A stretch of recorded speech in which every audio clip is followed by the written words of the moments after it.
আপনি হিন্দু আর ইন্ডিয়ান বলে ইন্ডিয়ান মানসিকতা এই কারণে আপনি বলবেন ইসরায়েলের পক্ষে? কিভাবে সম্ভব? আপনি মানুষ না? আমরা বলছি ইসরায়েলের সঙ্গে আপনার আপনাকে 100 বছর আগের কথা কেন ইসরায়েলে আমি যাবো যে ইসরায়েল আমার মানুষকে মেরে ফেলতেছে? আজকে মানুষ মরতেছে, ইসরায়েলি আরো মানে ইসরায়েলের না, আপনি এটা কিভাবে তুলনা দিলেন যে সেই ইসরায়েলকে আমরা ইয়ে করতেছি? এটা আপনার সাথে যায়? এটা আপনার সাথে যায়? বাংলাদেশে আপনি সত্য ঘটনা বলেন, আপনি বলছেন প্রতিদিন কেউ, আপনি বলেন 5 জায়গার ঘটনা, আপনি বলছেন যে মসজিদের জায়গায় মন্দির নির্মাণ করছে, বললেন কখন? বলছে 5 বছর আগের ঘটনা। গাজার পক্ষে মিছিল করতে পারেন, তুলসী কেন বলতে পারে না? তুলসী বলবে, বাট সত্যটা বলো। ইহুদিদের সঙ্গে নবীর বিরোধ হয়েছে 600 সালের দিকে, সেটা নিয়ে এখনো আপনি সেই ইহুদিদের সঙ্গে বিরোধ করে রাখতেছেন, এখনো পাসপোর্টে মানে আপনি ইসরায়েলে যাওয়া বন্ধ করতেছেন, করেন নাই? আপনি সেটা তো মনে রাখছেন এখনো। কোনটা? আপনার ইহুদিদের সঙ্গে মুসলিমদের বিরোধ কবে? নবীর সঙ্গে বিরোধ। Hello, advocate Gobindachandra Pramanik, do you know আজকে গতকালকে কতজন মানুষকে মেরেছে ইসরায়েল? আমরা জানছি সে আপনি তাহলে কথা কেন বললেন ইসরায়েল? আপনি 100 বছর আগের কথা কেন বললেন? আপনি এটা 100 বছর আগের ঘটনা।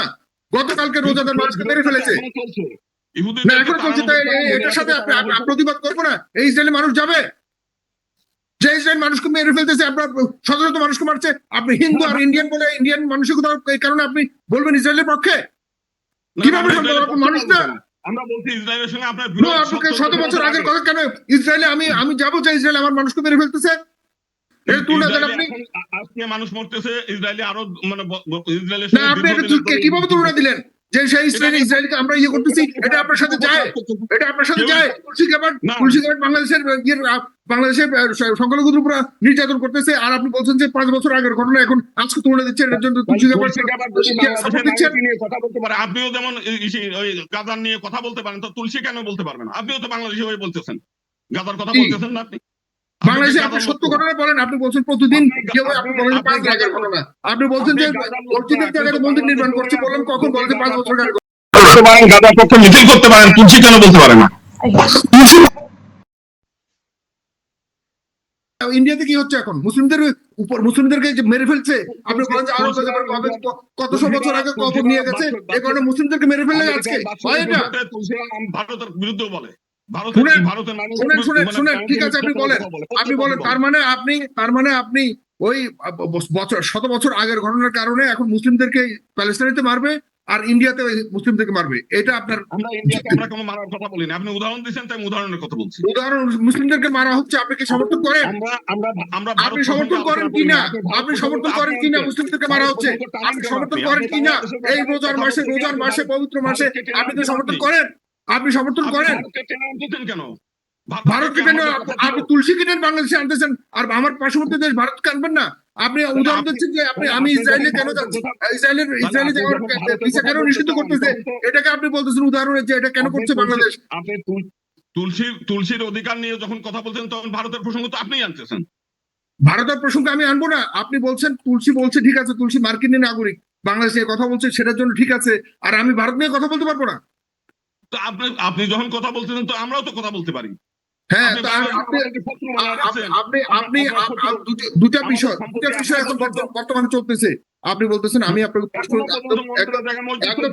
আমি আপনাকে জিজ্ঞাসা করেছি, জনাব গোবিন্দচন্দ্র প্রামাণিক, আমি আপনাকে জিজ্ঞাসা করেছি, গোবিন্দচন্দ্র প্রামাণিক, আমি আপনাকে জিজ্ঞাসা করেছি যে বাংলাদেশে কি হিন্দু নির্যাতন চলতেছে বর্তমানে? বাংলাদেশে হিন্দুরা নির্যাতন অবশ্যই স্বীকার, চলবে না কেন? এখন চলতেছে, এখনই চলতেছে। এই গত 5 দিনও ধরে নিয়ে গেছে রাজনৈতিক দল করার কারণে, পুলিশ ধরে নিয়ে গেছে। কেন? বাংলাদেশে হিন্দুদের রাজনৈতিক অধিকার নাই? রাজনৈতিক কারণে মুসলিমদেরকে ধরে নিয়ে যাচ্ছে না? না, বাংলাদেশে ইসলামী দল করতেছে না মানুষ, তারা করছে না, স্বাধীনভাবে করতেছে না। ইসলামিক দলের যারা করে তাদেরকে ধরে না বাংলাদেশে? কবে ধরতেছে? শুধু সংগঠন করার ঘোষণা দেওয়া কাউরে ধরে নিয়ে গেছে। বাংলাদেশে সংগঠন করার কারণে গত হাসিনার সরকার মানুষকে ধরেনি? হাসিনা সরকার মানুষকে ধরছে রাজনৈতিক প্রতিপক্ষ হিসেবে, তো প্রতিপক্ষ হয় নাই, কেবলমাত্র একটা রেজিস্ট্রেশন জমা দিবে, তৈরি করবে, তখনই তাদের বন্ধ করে দিচ্ছেন। বাংলাদেশের কারণে শুধু হিন্দুদেরকে ধরা হচ্ছে, মুসলিমদেরকে ধরা হয় না? মুসলিমদেরও ধরতেছে, অসুবিধা কোথায়? মুসলিমদের যেভাবে মুসলিমদের কাছ থেকে চাঁদা নেয় না? এক সেকেন্ড, মুসলিমদের উপর কি চাঁদাবাজি হয় না? মুসলিমদের উপর চাঁদাবাজি হয়। সে হিন্দুরা তো চাঁদাবাজি করে না, মুসলিমদের যেটা করে তো এই যে মুসলিমরা চাঁদাবাজিটা আপনি যে বললেন হিন্দুদের উপর চাঁদাবাজি হয়, এটা কি হিন্দু হওয়ার কারণে চাঁদাবাজি হিন্দু হচ্ছে? ছেলেরা ধর্ষণ করতে, সেটা হিন্দু ছেলে হিন্দু ধর্ষণ করতে, সেটা নিয়ে তো কথা না। কথা হচ্ছে মুসলিম যখন হিন্দু মেয়েদের ধর্ষণ করবে, আবার হিন্দু যখন মুসলিম মেয়েদের ধর্ষণ করবে, ও কথা মানে হবে তখন হিন্দু ধর্ম, হিন্দু হিন্দুকে ধর্ম করছে, ধর্ষণ করছে, এটা কোনো ব্যাপার না। না না, তো মুসলিম মুসলিমদের যেগুলো চাঁদাবাজি করতেছে, ধর্ষণ করতেছে, সেগুলো কি আলোচনায় আসতেছে? আমি বলছি এই যে হিন্দু, মুসলিম তো মুসলিম মেয়েও ধর্ষিত হচ্ছে।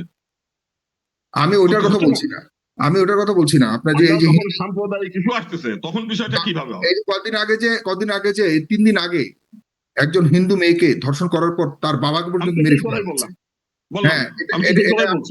একবারও বলেন না, আমি আপনাকে মনেও করাই দিলাম, আপনি না বলেন না, না। এই কথাটাই তো আমি এখন আলোচনা করলাম, যে এটা আপনি প্রথম আমাকে স্মরণ করিয়ে দিয়েছেন, যে একজন হিন্দু মেয়েকে ধর্ষণ করছে, তার বাবাকে মেরে স্মরণ করা ফেলছে। হয়েছে, গত 3 দিন ধরে এটা নিয়ে এমন কোনো পত্রিকা নাই এটা নিয়ে যেখানে কথা বলা হয়নি। আপনি কি মনে করেন কিনা এই ঘটনাটার নিয়ে যদি এখন বাংলাদেশ সরকার শক্ত ব্যবস্থা নেয়, এটা কি হ্যাঁ, হচ্ছে নেবে তো। সাম্প্রদায়িক রং লাগাবে না, এরকম কোনো কি না, এটা কি তো আছে? কেউ সাম্প্রদায়িক রং লাগায় নাই, তাকে তো গ্রেফতার করছে, কেউ তো এগুলো বলে নাই যে এটা সাম্প্রদায়িক বিষয়, কেউ বলে নাই। কিন্তু ভারত কি এরকম, আমি উদাহরণস্বরূপ বলেছি যে না, এই এটাও যদি বিষয়টা একটা, নিয়ে ভারতও কোনো কথা বলে নাই, এটা নিয়ে ভারতের যে রিপাবলিকও এটা নিয়ে স্টোরি বানায় নাই। আপনার কাছে মনে হয় বলবে কিনা, মানে এই বিশ্বাস আছে কিনা ভারতের প্রতি আপনার? না না, এখনো পর্যন্ত করে নাই, এখনো পর্যন্ত এটা করেনি। নিয়ে তো রং তার লাগায় মানে নাই। আপনার বিশ্বাস আছে। আমি আপনার ডেফিনেটলি যে ইয়েগুলি বললেন কোটালীপাড়া এবং গাজীপুরের বিষয়টি নিয়ে আমি সত্যতা যাচাই করে এটা নিয়ে আমি প্রতিবেদন করবো এবং অবশ্যই, অবশ্যই। ইনভেস্টিগেটিভ জার্নালিজম, ইনভেস্টিগেটিভ রিপোর্ট করবে। আপনি তুলসী গাবার্ডকে সমর্থন দিয়ে বলেছেন বাংলাদেশে হিন্দু নির্যাতন চলছে বাংলাদেশে না, এবং চাঁদাবাজি। প্রতিবেশী যখনই বাংলাদেশের মাইনরিটিদেরকে আপনি কণ্ঠসা করে রাখার চেষ্টা করুন, প্রতিবেশীর দায়িত্ব। আপনি স্ত্রীকে পিটাইলেও প্রতিবেশী কিন্তু যখন কান্নার স্বর আসবে, প্রতিবেশী কথা বলবে, এটাই স্বাভাবিক। ওকে, ওকে, তার মানে প্রতিবেশী হিসেবে আপনার কোনো দায়িত্ব নাই যে ভারতে হিন্দু নির্যাতন চলতেছে, বাংলাদেশে যখন শেখ হাসিনা বাংলাদেশের মানুষের ভারতে যে নির্যাতন করছিল, মুসলিম, তখন আমেরিকা ভারতে যে মুসলিম আমেরিকার পক্ষ নির্যাতন থেকে বলছে, চলতেছে এ ব্যাপারে আপনার দায়িত্ব আছে না কিনা? না, আমেরিকা তরফ থেকে করেছে। যখন শেখ হাসিনার এই নির্যাতনের বিরুদ্ধে আমরা দেখছি, ইউরোপীয় ইউনিয়ন কথা বলছে, আমেরিকা কথা বলছে, সর্বশেষ ভলকার তুর্ক পর্যন্ত হুঁশিয়ারি করছে বাংলাদেশের সেনাপ্রধানকে, যে তুমি যদি এখানে দমন নির্ভরণ করো, তাহলে কিন্তু জাতিসংঘে যাইতে পারবে না। এটা বলছে তো, প্রতিবেশীরা তো বলে। ভারতে হিন্দুরা যে মুসলিমদেরকে নিধন করছে বর্তমানে, এই ব্যাপারে আপনার কোনো সে আছে? না না, ভারতে আমি তো ভারতে জানিও না, ভারতে যাইও না, আমি বাংলাদেশে থেকে বাংলাদেশ নিয়ে আমি কথা বলি। আরে আশ্চর্য ব্যাপার, আপনি মাত্র বললেন বাংলাদেশি হিন্দু নিধন হলে প্রতিবেশী হিসেবে দায়িত্ব আছে ভারতের, আর ভারতে যে মুসলিম নিধন চলতেছে এ ব্যাপারে আপনার কোনো দায়িত্ব নেই প্রতিবেশী হিসেবে। সেই বিষয়টা ভারতের মুসলিম নেতা, আমাদের চাইতে অনেক বড় বড় নেতা সেখানে রয়েছে। সেখানে সংখ্যালঘু মন্ত্রী আছে, সংখ্যালঘু কমিশনার আছে, চেয়ারম্যান আছে সেখানে।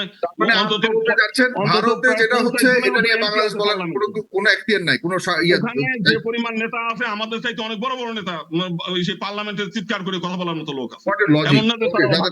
থ্যাংক ইউ, আমি আসছি আপনার কাছে।